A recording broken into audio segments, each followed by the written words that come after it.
I couldn't unsee it. And that was the problem. I didn't want to deal with my life, too. Yeah, that was me. Literally a couple of days before I went into the start of the biggest shift of my entire life. This is chapter 9 of my transformational journey series through sales. I journaled and documented every single thing that I was going through. This is the moment in my journey where I realize how unglamorous growth is. Even though it's not like all sparkly and magical and amazing, it is very revealing, not only of yourself, but your life around you. So if you're personally in a season where you've started making change, or you're trying to level up, but like everything around you in your life feels really unstable, like you're in an in-between period, this is for you. Now, since I was coming out of a place of being very broke, I didn't have my own phone number because my phone bill was going unpaid. And so T-Mobile was like, "We gonna take your phone number back." And I was like, I get it. But no, so I was actually using WhatsApp. Now, I didn't know all the mechanics behind WhatsApp, but one day I went to go try to open the app so that I could send a message, I forget to who, and it had logged me out, and I was really confused, and it was having me log back in. And so I put my old phone number, but then it said that somebody else had that number now. So since I was not using my phone number and I couldn't pay for my own phone number, T-Mobile had given my phone number to somebody else, and that person started a WhatsApp account with my phone number. And this was super triggering for me because, number one, all of my chat messages were gone, and I am still a sentimental millennial where I keep voice messages, I keep text messages and things like that for the conversation. And that alone was devastating, that I had lost conversations with my brother, with my sister, and things like that. And so on top of that, I felt even more humiliated.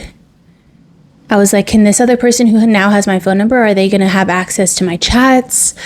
And now I have no way at all of communicating with my family members who I have not told or been transparent about how hard of a time I was having. And, you would think it's no big deal because, I could just use my partner's phone number or whatever, but him and I were not in a good place in our relationship. At this time, he was not even sleeping in the same bed as me. It was quite rare for us to sleep in bed together. He would fall asleep downstairs on the couch. He would be too tired to come upstairs and go to bed with me. And I am not somebody who sleeps on the couch all night long, especially when there is a perfectly great, really expensive mattress upstairs. And we're still having like actual physical intimacy issues where he's not able to be physically intimate with me, or he has to, like we would have to smoke in order for him to be intimate with me. And so this was causing a lot of pain for me as a woman. I don't know if there's any other women that relate to that. I can think of a couple of reasons as to why I kept on putting myself in that situation.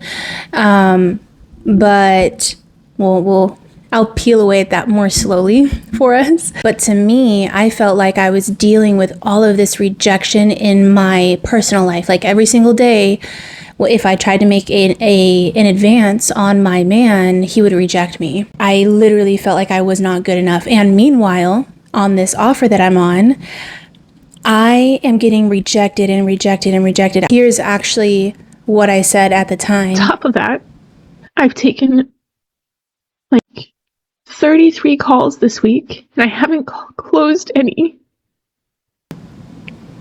And this was a huge concern for me because I was supposed to be at KPI 4 weeks into getting hired on, and I've now been there for 4 weeks, and I have not closed one deal yet. So all of this anxiety and worry and strain was building up kind of all around me. And then one morning, I get out of bed to take my dog outside. And I'm walking behind her as she's walking down the hall. And I literally see her on her rear end, the size of a large golf ball is inflamed on her rear. It's one of her anal glands was inflamed, and it was massive. This is like my worst nightmare because I actually used to work at a doggy daycare, and this we told parents that we could help them express anal glands. And if you have a dog, like, you know, an inflamed anal gland is like, it's more common than a lot of dog owners would like to believe. And when it happens to you, it's actually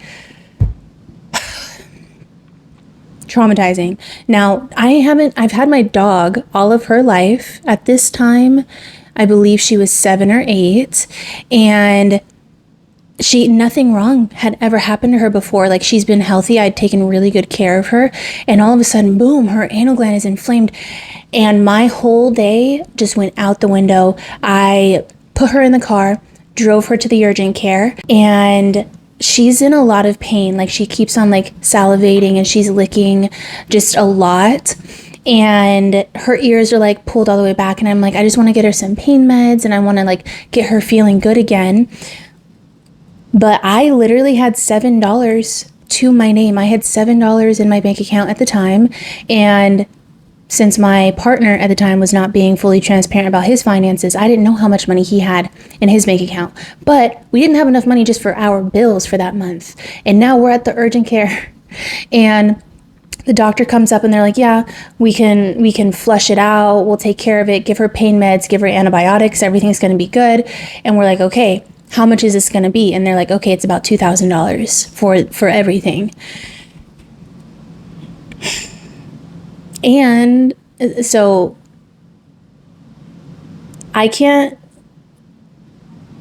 express like being in that position. I'm just glad that she wasn't my actual human baby. I don't know what I would have done. Like, how demoralizing and disheartening is it to have an urgent need and have no means of taking care of it? I just had to be honest with them. I was like, we don't have the money for it. We have no money. And they're like, okay, you have two options. There is a company that we work with. You can call them, see if you can qualify for a loan for the care, for the procedure, or you can take her home. It's going to pop naturally, and you can just like take care of it and maintenance it. It's just very painful for her. And I didn't want to put her through that. And so I had my partner calling this loan company. I had to jump into my morning meeting with my new sales manager, and he could tell that I was distressed, and he was like, hey, don't worry about it. We can talk later. Let me know if you need to reschedule your calls. And I was like, cool, okay, thank you.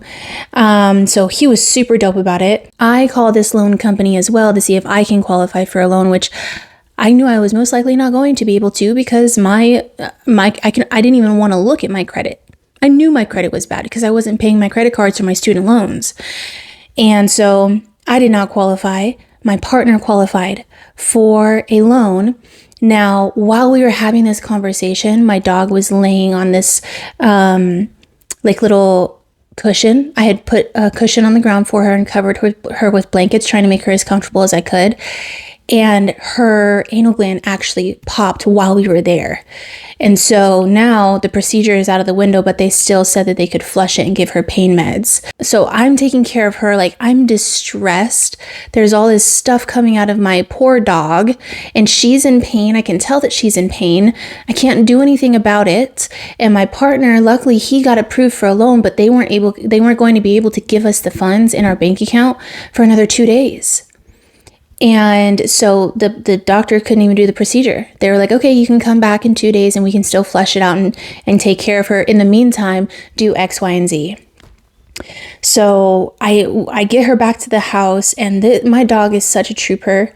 She's such a trooper. Like, I give her anything she wants at this point in my life. Like, she's been with me through so much that I just spoil her. She's so spoiled. She deserves it though. And so I made her comfortable. We did have like doggy Advil, and I kept her rear end clean and with bandages and changing it. And she wasn't able to go for walks for a couple of days. Now, a couple of days later, when the loan, it was for $1,400, hit my partner's bank account, I wanted to take Luna back to the urgent care so she can get her procedure and get her pain medicine. And my partner had a conversation with me, and he was like, look, she is hanging in there. She is healing. We've been doing a really good job taking care of her. Let's keep her on the Advil. We need this money for rent. And that was really frustrating because the money was in his name. And so he gets to decide what to do with it. And he's not wrong. He did need money to pay bills, but that the money was supposed to go to the urgent need that we had. And he wanted to use it to pay for the bills that we had coming up. And I couldn't argue with him. Fortunately, on February 24th, things did start to look up a little bit for me. I closed my first deal on this student offer that I'm on. My sales manager celebrated me in the sweetest way. I feel like you can tell when someone loves being a leader. And this was the first moment where I was working under someone who loved being a leader. So when I got into our daily meeting that day on the 24th, he was like, hey, so what type of music do you guys like to listen to? Like, who's your favorite artist? And I was like, oh, I love some Chris Breezy because, Chris Brown, he can get it. But anyway, he looked up Chris Brown's Forever and started playing it and like dancing and stuff like that and celebrating me for my first win. He really reassured me. He was like, no, you're ramping up perfectly fine. Like, this is a plateau going into a new offer, like the very beginning. And he's like, I can see the difference between the calls you were taking last week and how you're handling your calls this week. So he could actually see my progression. After that, I would end the week closing 4 deals that week. It definitely was a boost that I needed. I made the company $30,000, and so that would mean that I was taking $3,000 home. And at the same time, my partner started getting calls booked on his calendar for the new health and wellness offer that he was on. The problem is he was not closing deals. And so I am still paying all the bills and doing everything around the house. And this was a little bit more frustrating of a time for me because around this time is when he admitted to me that he started participating in an addiction that he had at the time, when he told me that he wasn't going to be doing it anymore. Me personally, like I had no problem with the act itself. Like, it wasn't anything like super harmful or anything like that, but it wasn't good for our relationship. And he couldn't handle participating in that thing. And so it had turned into an addiction for him because it's now out of his control. He's hiding it. He's lying about it. And so like we had identified, hey, you should stay away from that now. And he had volunteered that on his own. I didn't even tell him that it was something that he needed to stop doing. And so he admitted to me he's participating in this addiction that he has again. And he committed to me that he would stop. And in that moment, I'm like, okay, a regression happens. I understand. It didn't make things easier because now it's like, I'm the breadwinner. I'm working hard for us. I'm maintaining the house. I'm also cooking for us. And you're continuing to backslide and go back on your word. So I could tell he was having a really hard time. I did my best to not give him a hard time about it. I was just more aware and mindful at the same time. While that is happening, we are still in disagreement about how to disperse the money that I'm bringing in. Because we're in this really ambiguous space and where like, he wants to be the provider, he wants to be the leader, he wants to be the man, but I am now the provider. I am the leader. He's like, there were no rules that were set, like, oh, I'll cover this specifically, that specifically, and this specifically will divvy up the rent 50-50, whatever. He had told me early in March, he was like, yeah, just give me $1,000 for rent and utilities, and cool, that'll be fine. But then on March 7th, he told me that he had put our utilities on pause. And it was now like the last month that they had to be paid, or everything was going to get turned off. He didn't tell me any of this when he chose to make that decision to put our utilities on pause. He didn't tell me. So now our utility bill is $500. So that's an immediate thing that needs to happen. But then on top of that, the loan that we had taken out to care for Luna, which we ended up not even using it on Luna to get her pain medicine because he wanted to use it for the rent. He now wants that to be paid immediately instead of paying it over time. He wants it paid one lump sum. And then on top of that, he wants me to split that month's rent with him, which would have ended up being another, I believe, $800 for me. So you can imagine in that conversation, now all of a sudden I have about almost $3,000 worth of expenses to pay up for. And he's like, yeah, this just needs to be done. Like, he's not having this conversation with me. He's more telling me this is what needs to happen. Of course, that turns into an argument because I had been telling him to get on an offer of his own so that he could help to generate income to keep us afloat. And he stalled for weeks, I believe like a month and a half before he even started taking action. And now, because he procrastinated on doing what he needed to do, I'm now like actually paying for it. And we're in even more of this state of urgency because we had an emergency come up that costed us a lot of money. And he was not being polite to me in this conversation either. And I am not the type of person that believes in arguing. I believe, we sit on the same side of the table and the problem sits across from us. But the problem and him were on the same side of the table and I was on the other side of the table alone. That's how it felt to me. And so he was being quite disrespectful, which I understand. You're a grown man going through a midlife crisis, and this whole situation I could only imagine how emasculating it was, but that is not an excuse to be an asshole.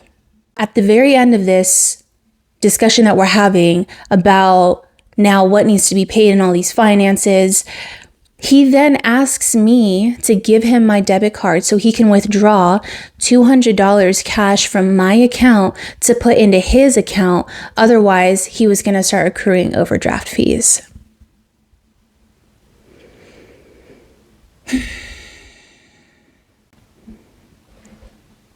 This is when I stopped being like confused and hurt. And this is where I started to get angry. And when I say angry, I think a lot of people get a little bit nervous when a woman says that she's angry. It has like a negative connotation to it in the sense of, distasteful. Oh, that's distasteful. Like, what, ladies don't get angry? No, we do.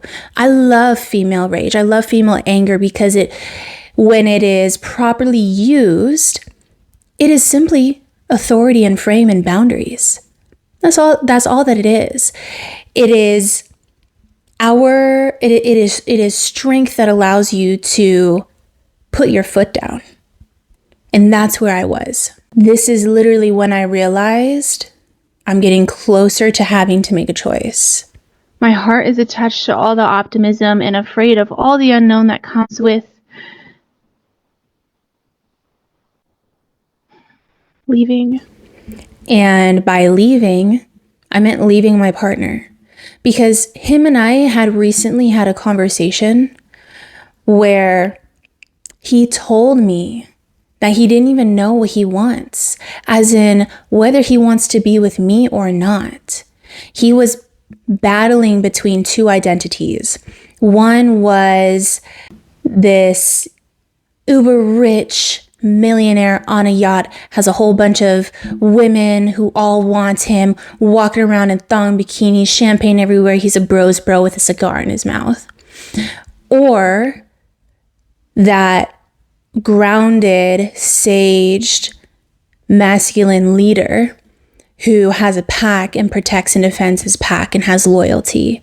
Now, mind you, he is neither one of those people presently at the moment. Neither one of those people is even readily available for him to become. But this midlife crisis that he was in was because he couldn't start making micro choices that would take him in one direction or the other. He was kind of making choices that are keeping him in between those two identities, and life was not having it anymore. It was forcing him to choose. As for me, I realized I'm also at that place where I am choosing which identity I want to move forward in. I was not good at setting boundaries. I was not good at standing up for myself, and I knew that time was coming where I was going to have to do all those things if I wanted to progress in the way that I saw myself progressing. And speaking of choosing is an entire skill set of its own. I learned how to choose from a book called Reality Transurfing. Part of moving in that direction and building toward the life that you truly want is also not choosing the things that you don't want. When you say no to one thing, you allow yourself to say yes to something else. I had to actively start incorporating more authority, more frame, more boundaries toward the things that I didn't want. And so I decided to start to assert more authority and frame with myself in my personal life and let my partner at the time know I am not going to pay for all of the bills that you've just put on the table. You made decisions that built up these bills when I had no idea they were even building up. I let him know, I'm not just going to basically be Captain Save-A-Ho for me and for you. It is I was like, we're going to get very clear. This is what you are paying and this is what I'm paying. I will take care of this. You need to figure out how to take care of that. And in doing so, I set aside a little bit of money for myself, and I got my phone turned back on for myself, and I also went and got my nails done for myself. And it was making those choices and flexing that new skill that finally took me down a path where my whole life was about to change very quickly. My lashes, okay? Yes, my nails, amazing.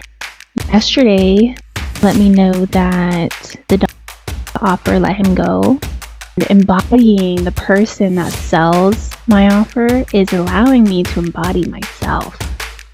And I'm loving it. Why are we not challenging people? Why are we not saying what needs to be said? All of those things, I'm navigating those things presently. I'm overcoming those things in myself so that I can bring that to the call